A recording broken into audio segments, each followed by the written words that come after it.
Hello friend, चलिए अब हम स्टार्ट करते हैं। यहाँ पे आपका रिफ्लेक्शन एंड रिफ्रैक्शन में हम लोग रिफ्लेक्शन कंप्लीट कर लिए थे। अब हम लोग रिफ्रैक्शन के ऊपर आते हैं और ये है हमारा लेक्चर नंबर 3। तो यहाँ पे हम लोग जानेंगे रिफ्रैक्शन ऑफ लाइट।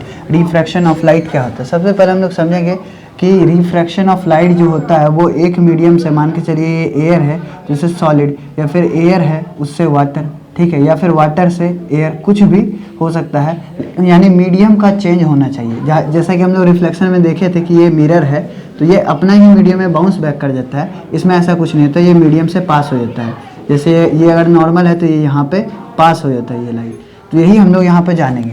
सबसे पहले इसमें हम लोग को पढ़ना है रिफ्लेक्टिव इंडेक्स के बारे में। रिफ्लेक्टिव इंडेक्स क्या होता है? इसका फॉर्मूला होता है n equal to c by v, where c equal to speed of light which is equal to 3 × 10⁸ metre पर second and the speed of light in medium, whatever be the medium, it's depend upon the situation, इधर it was solid और लिक्विड। Okay, so this is the reflective index and we have to note it. Now we have to look upon laws of reflection. What is laws of reflection? तो laws of reflection में हमको एक चीज़ ये ध्यान रखना है कि जो इंसिडेंट रे है, रिफ्लेक्टेड रे है और नॉर्मल है वो एक ही प्लेन पे लाई करेगा। मतलब उसका जो प्लेन होगा वो एक ही होगा। प्लेन कहते हैं, अगर कोई ये y है ये x है, इसको हम लोग ये एक प्लेन बोले, मतलब 2D फिगर को हम लोग एक प्लेन बोले, ठीक है। तो जो उसका रहेगा वो एक ही प्लेन में रहेगा, वो 3D में नहीं जाएगा। तो इसको हम ऐसे ही बोल सकते हैं कि incident ray, reflected ray and normal all lie in same plane. अगर हम इसको और अच्छे से समझें कि इंसिडेंट रे होता क्या है, तो इंसिडेंट रे मतलब इंसिडेंट जो आपका ये वाला जो है, जो आपका मतलब जहाँ से लाइट आ रहा है वो इंसिडेंट रे हुआ, और जो आपका रिफ्लेक्ट कर रहा है ये आपका रिफ्रैक्टेड हो गया। ये रिफ्लेक्ट वाला नहीं क्योंकि ये मीडियम को चेंज कर लिया।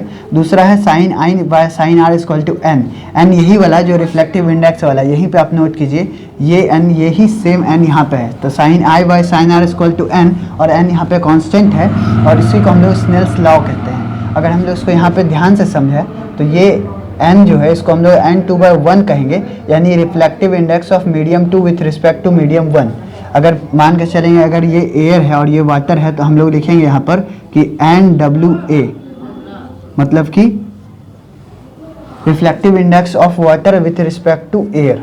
तो इस टाइप से इसको पढ़ते हैं, और इसको अगर हम लोग ब्रेक करेंगे तो 2 वाला जो है ये फर्स्ट में चला जाएगा और 1 वाला जो है यहाँ पे आ जाएगा।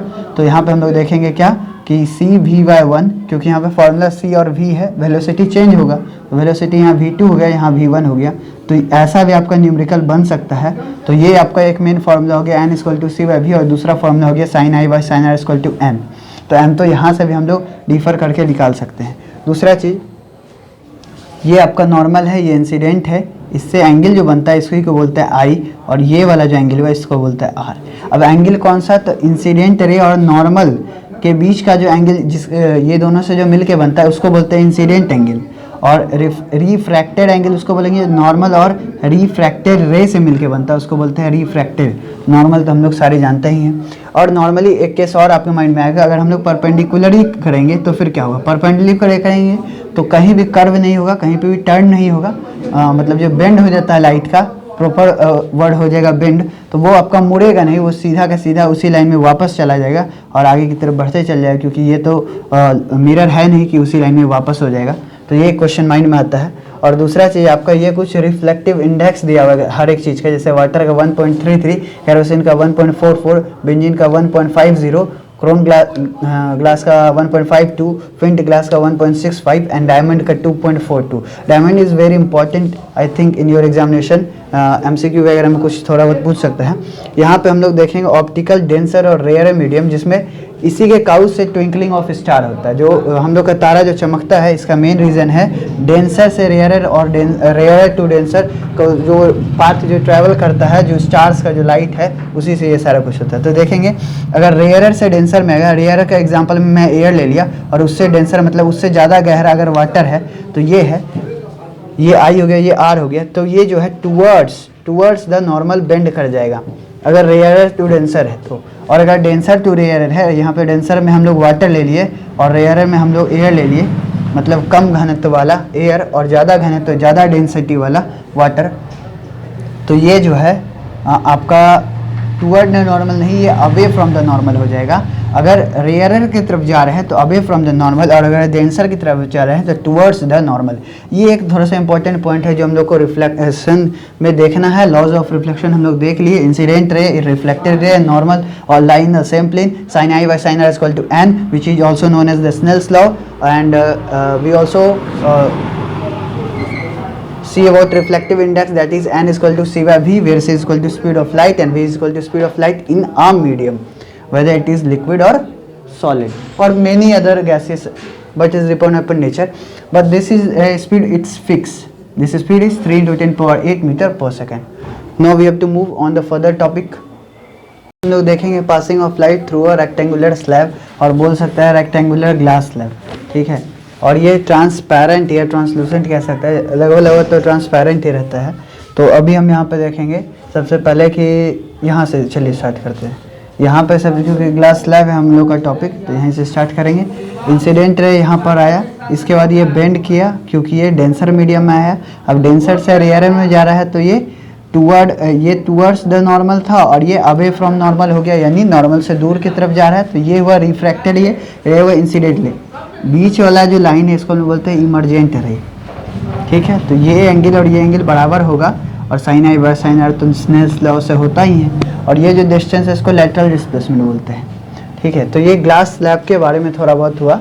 तो हम लोग अभी जानेंगे कि टोटल इंटरनल रिफ्लेक्शन क्या होता है। मान के चलिए ये अगर रिफ्लेक्टिव इंडेक्स 2 है और ये 1 है, तो वो अगर सेम मीडियम में वापस हो जाए, जस्ट लाइक अ मिरर जैसा अगर बिहेव कर जाए, तो उसके लिए क्रिटिकल एंगल चाहिए। क्रिटिकल एंगल के लिए ये चीज़ इंपॉर्टेंट है कि एंगल ऑफ रिफ्रैक्शन जो है वो 90 डिग्री होना चाहिए। ये तो फिक्स है कि ये 90 डिग्री होगा एंगल ऑफ रिफ्रैक्शन। और इसका हम लोग एग्जांपल ज़्यादातर डायमंड में ही देखते हैं। जैसे ये अगर हम लोग का डायमंड हो गया, तो रात में भी डायमंड जो चमकता है, तो इसका रीज़न यही है कि उसके अंदर टोटल इंटरनल रिफ्लेक्शन का पावर बहुत ज़्यादा होता है, और इतना ज़्यादा होता है कि रात में ये बहुत मतलब कि उसका लाइट जल्दी बाहर नहीं आता, तो रात में ये बहुत ज़्यादा आपको चमकता है। और यहाँ पे हम देखते हैं सबसे पहले, तो हम लोग को मेनली थिन लेंस के बारे में पढ़ना है, थिक लेंस के बारे में उतना नहीं पढ़ना है। और थिन लेंस में भी आपका 2 लेंस है, कॉनकेव लेंस और कॉन्वेक्स लेंस। कॉन्वेक्स मतलब कॉन्वेक्स मिरर इस टाइप का था और कॉनकेव मिरर इस टाइप का था। तो उसमें एक यहाँ पे पोल आता था, उस पोल के जगह पे यहाँ पे बीच में एक सेंटर होता है, और इसको हम लोग बोलते हैं ऑप्टिकल सेंटर, हर एक पे रहता है। तो अगर मिक्स लेंस की बात करें तो मिक्स लेंस में यहाँ 3 आता है, जैसे कॉनकेवो कॉन्वेक्स, कॉन्वेक्सो कॉन्वेक्स, प्लेनो कॉन्वेक्स और आपका प्लेनो कॉनकेव। इसमें होता क्या है, कॉन्वेक्स और कॉनकेव मिल गया, कॉनकेव और कॉन्वेक्स मिल गया, प्लेन और कॉन्वेक्स मिल गया, कॉनकेव और प्लेन मिल गया, तो ये सारा से मिलके मिक्स्ड बनता है। लेकिन हम लोग को मेनली फोकस करना है कॉनकेव पे और कॉन्वेक्स पे। तो कॉनकेव का फिगर ये रहा, कॉन्वेक्स का फिगर ऐसा वाला रहा। तो इसके बाद फिर हम लोग थोड़ा सा डिटेल में जाएंगे इस पे। तो अब हम लोग देखते हैं रिफ्रैक्शन ऑफ लाइट में थोड़ा बहुत बेसिक चीज़, जैसे ये जो रहता है इसको हम लोग ओ से डिनोट करते हैं, और इसको हम लोग बोलते हैं ऑप्टिकल सेंटर। इसमें भी वही हो जाएगा, इसको हम लोग ओ से डिनोट करेंगे, कहेंगे ऑप्टिकल सेंटर। यहाँ से थोड़ा समझते हैं, ये हुआ आपका फर्स्ट फोकस, और अगर इसका दूरी को नापेंगे तो ये हो जाए फर्स्ट फोकल लेंथ। और अच्छे से समझे तो इसको हम लोग लिखते हैं फर्स्ट प्रिंसिपल फोकल लेंथ। ये एक तरीका हुआ। फर्स्ट मतलब इस साइड वाला जो है इसको हम लोग फर्स्ट मान रहे हैं, और ये हो जाएगा आपका फोकल लेंथ, ठीक है। तो ये आपको ध्यान देना पड़ेगा, और प्रिंसिपल लगा भी सकते हैं, नहीं भी लगा सकते हैं, ठीक है। फोकल लेंथ तो फोकल का दूरी, और नॉर्मल फोकस बोलेंगे तो सिर्फ ये पॉइंट होगा। वैसे रेडियस ऑफ कर्वेचर बोले तो यहाँ से सी से लेके ओ तक की दूरी, और नहीं तो फिर आपका सिर्फ सेंटर ऑफ कर्वेचर अगर बोले तो सिर्फ सी। तो यहाँ पे C1 हुआ, यहाँ पे F2 यानी second focal length, second focus, और ये सेकेंड सेंटर ऑफ कर्वेचर। यहाँ पे क्या है, यहाँ पे फर्स्ट यहाँ पे लाई करेगा F1 C1, और यहाँ पे F2 C2। जो फर्स्ट है उसमें 1 लगा दिया, जो सेकेंड है उसमें 2 लगा दी, ठीक है। तो ऐसा क्यों हुआ, यहाँ पे F1 लिखे, यहाँ पे F2 लिखे, यहाँ पे F1, यहाँ पे F2, ऐसा क्यों? यहाँ पे F2 पहले लिख रहे हैं, यहाँ पे F1 पहले लिख रहे हैं। तो देखते हैं रे डायग्राम से, ये क्या होगा आपका, तो ये आपका डाइवर्ज कर जाएगा, डाइवर्ज कर जाएगा, और ये बाद में मीट करेगा फोकस पे। तो इसका फर्स्ट फोकस क्या हो गया, F1। लेकिन रे के थ्रू हम लोग समझते हैं, अगर ये रे अगर पैरेलल जाएगा तो ये फोकस से मीट होकर चला जाएगा, तो ये आपका F2 हो गया, ठीक है। तो ये एक तरीका हुआ कि यहाँ पे इसका F1 यहाँ पे हुआ और इसमें इसका F2 यहाँ पे हुआ, ठीक है। तो अब क्या है कि अगर यहाँ से अगर कोई लाइन जाएगा तो ये फिर पैरेलली चला जाएगा, तो इसीलिए ये मेरा F1 हो गया। फर्स्ट फोकस तो मेरा यहाँ से स्टार्ट हुआ, लेकिन इसमें जो है फोकस यहाँ से स्टार्ट हुआ, इसीलिए F1 ये हुआ, ठीक है। दूसरा चीज़ है, इसको हम लोग डाइवर्जिंग लेंस बोलते हैं, क्योंकि ये डाइवर्ज कर दिया लाइट को और ये कन्वर्ज कर रहा है। अगर हम यहाँ से देखें तो ये कन्वर्ज कर दे, इसको हम लोग कन्वर्जिंग लेंस कर दें। अगर हम लोग मिरर के केस में जाएंगे तो कन्वर्जिंग मिरर हुआ करता था मेरा कॉनकेव और डाइवर्जिंग मिरर हुआ करता था कॉन्वेक्स। यहाँ पे उल्टा है तो इसको आपको ध्यान रखना पड़ेगा। ये कॉन्वेक्स जो है इसको बोलते हैं कन्वर्जिंग लेंस, और जो कॉनकेव है इसको हम लोग बोलते हैं लेंस में, उसको डाइवर्जिंग लेंस में बोलते हैं। तो अब थोड़ा सा इधर देख लेते हैं पावर ऑफ लेंसेज के बारे में। पावर ऑफ लेंसेज का फॉर्मूला होता है P = 1/f, जहाँ पे f को आपको मीटर में कन्वर्ट करना रहता है। नॉर्मली तो सेंटीमीटर में रहता है। एग्जांपल के तौर पर 25 है, अगर इसको मीटर में कन्वर्ट करेंगे तो बाय 100 डिवाइड करेंगे, और डिवाइड करेंगे तो 0.25 मीटर आ जाएगा, ओके। या फिर हम लोग ऐसे कर सकते हैं 20/100 ही रहने दीजिए, ठीक है। और ये 1/25/100 अगर रहेगा तो 100 ऊपर चला जाएगा, 25 नीचे, कट करेंगे तो 4 आएगा। यहाँ पे 0.25 के तरीका अपना अपना है। तो 0.25 था, पॉइंट को हटाएंगे तो ऊपर में 100 आ जाएगा। 25 4 ज़्यादा 100 4 हुआ तो 4 पर मीटर आया, तो 4 पर मीटर या 4 मीटर इन्वर्स हुआ। तो इसके लिए एक यूनिट दिया गया है जिसको बोलते हैं डायोप्टर, ठीक है। तो डायोप्टर पावर का यूनिट हो।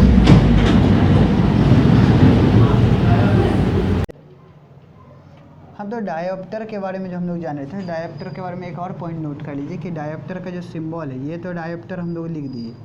नॉर्मली डायोप्टर का सिंबल डी होता है, ओनली डी। जैसे कि होता है ना कि डेसीबल का हो गया DB कैपिटल में, हर्ज का हो गया HZ। तो आपका माइंड में आया हो कि डायोप्टर का कैपिटल D होता है, ठीक है। एक चीज़ और हम लोग देख लेंगे कि रिफ्लेक्टिव इंडेक्स के बारे में जो हम लोग जान रहे थे, C/V होता है। और हम लोग देखें स्नेल्स लॉ से कि साइन I जो है वो साइन R ये n के बराबर होता है। और इससे फिर हम लोग एक फार्मूला निकाले थे CV2/CV1। तो ये जो है इसमें C और C तो कॉमन है, इसको हम लोग कटा सकते हैं और इसको हम लोग V1/V2 कर सकते हैं। तो इससे हम लोग का इक्वेशन थोड़ा सा इजी हो जाए, क्योंकि velocity of medium one by velocity of medium 2, अगर n2 1 रहे, यानी velocity of medium 2 with respect to medium 1 रहे तो। अब चलिए इसके बाद फिर हम लोग देखेंगे image formed by lens convex and concave, जिसमें 6 केस रहेगा कॉन्वेक्स का और कॉनकेव का 2। जबकि मिरर में हम लोग क्या देखे थे कि कॉनकेव का था 6 और कॉन्वेक्स का 2। तो आइए चलिए देखते हैं। तो अब हम लोग देखेंगे यहाँ पर image formed by convex lens. Convex lens से जो इमेज फॉर्मेशन होगा उसका टोटल 6 केसेस के बारे में यहाँ पर हम लोग देखेंगे।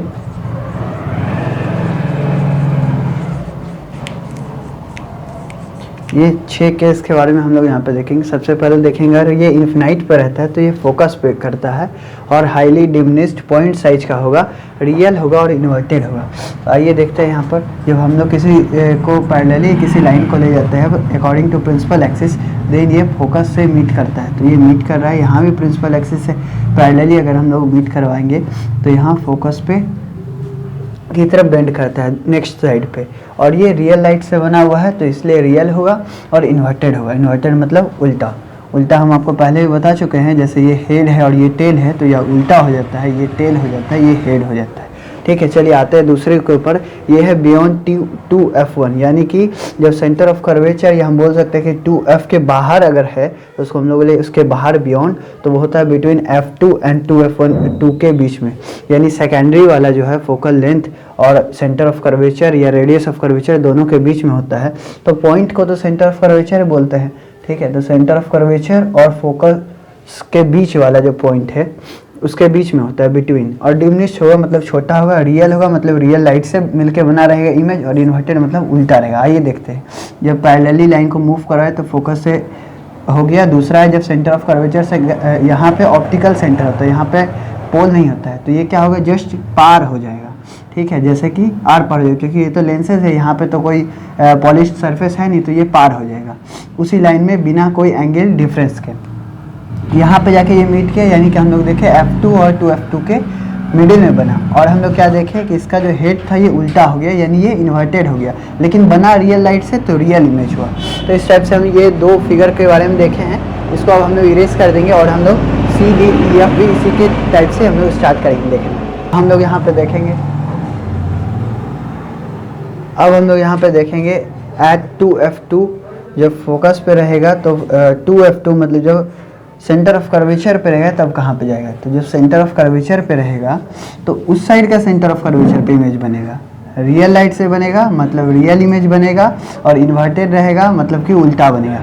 देखिए यहाँ भी वही चीज़ लिखा हुआ है, real and inverted same size मतलब उसी साइज का बनेगा, और एट 2F2 पे बनेगा। 2F1 पे ऑब्जेक्ट और 2F2 पे इमेज।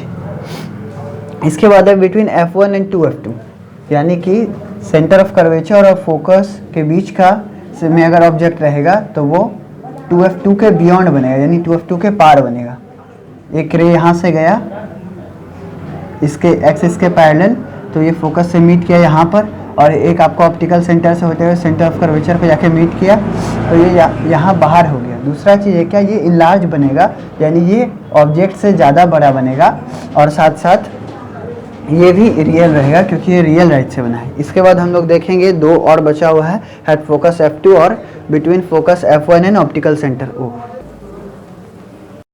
तो आइए अब हम लोग देखेंगे एट फोकस पे, अगर फोकस पे रहता है तो वही रूल फिर से हम लोग लगाएंगे। ऑप्टिकल सेंटर से अगर सेंटर ऑफ कर्वेचर से अगर पास करता है, अगर ऑप्टिकल सेंटर से अगर किसी लाइन को पास कराते हैं तो वो उसी लाइन मतलब कि ये आपका मूव करते चलेगा, क्योंकि इसमें तो पॉलिश सरफेस वाला कोई टेंशन है नहीं।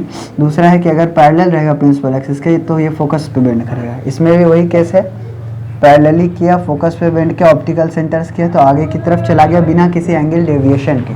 ठीक है, ये सेंटर ऑफ कर्वेचर वाला आप इसमें मत ऐड कर दीजिएगा, ये ऑप्टिकल सेंटर वाला है, उसमें यहाँ से होता था, मूव करता था तो फिर पार हो जाता था। लेकिन इसमें क्या है कि ऑब्जेक्ट से जाएगा और अगर ऑप्टिकल सेंटर को टच कर गया तो वो बिना बेंड किए हुए चला जाएगा।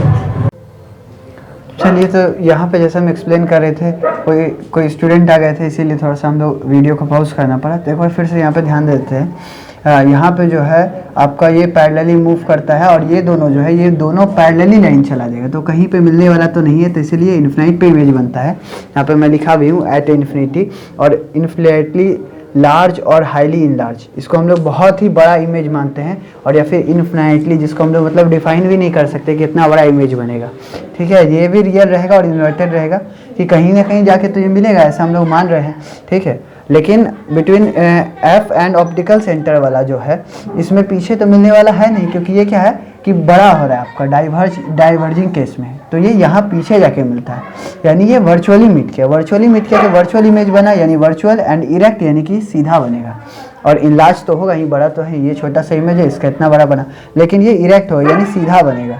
ये हेड का हेड है, टेल का टेल है, ये हेड का हेड है, ये टेल का टेल है, यही सारा कुछ था। इसके बाद हम लोग कॉन्वेक्स लेंस के, यहाँ पे कॉनकेव लेंस का दो आता है, दो केस के बारे में हम लोग देखेंगे। ओके, जानेंगे कॉनकेव लेंस के बारे में। कॉनकेव लेंस में दो ही हम लोग को पढ़ना है, एक इन्फिनिटी पे जब रहेगा तब, और जब इन्फिनिटी और पोल के बीच में रहेगा तब। आइए देखते हैं, जब आपका इन्फिनिटी से अगर आएगा तो फिर क्या होगा। इन्फिनिटी से रे हमेशा पैरेलल आ रहा है to the principal axis, diverging lens इसको कहते हैं, डाइवर्जिंग लेंस, तो ये डाइवर्ज कर जाएगा और इस अपेयरिंग टू मीट मतलब यहाँ पे हम लोग इसको मिलाते हैं वर्चुअली, तो वर्चुअली मिलाएंगे तो वर्चुअल इमेज, और इरेक्ट होगा यानी कि सीधा होगा, और तो और हाईली डिमिनिश्ड और polish size, point size diminished रहेगा, बहुत ही छोटा रहेगा और एकदम पॉइंट साइज का रहता है, बहुत ही छोटा इमेज बनता है।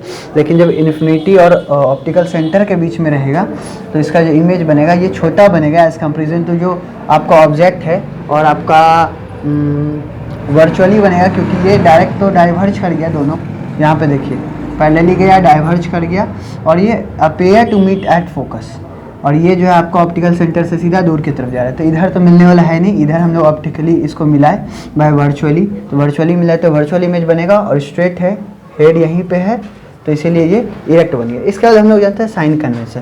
देखिए साइन कन्वेंशन जो हम लोग इमेज में पढ़े थे सेम रहेगा, थोड़ा सा इसको फिर से रिकैप कर लेते हैं। जो ऊपर वाला अगर हाइट के रिस्पेक्ट में देखेंगे तो ऊपर वाला इधर दिस साइड और दिस साइड दोनों साइड आपका पॉजिटिव होगा, और नीचे अगर हाइट के रिस्पेक्ट में बोले तो दोनों आपका निगेटिव होगा।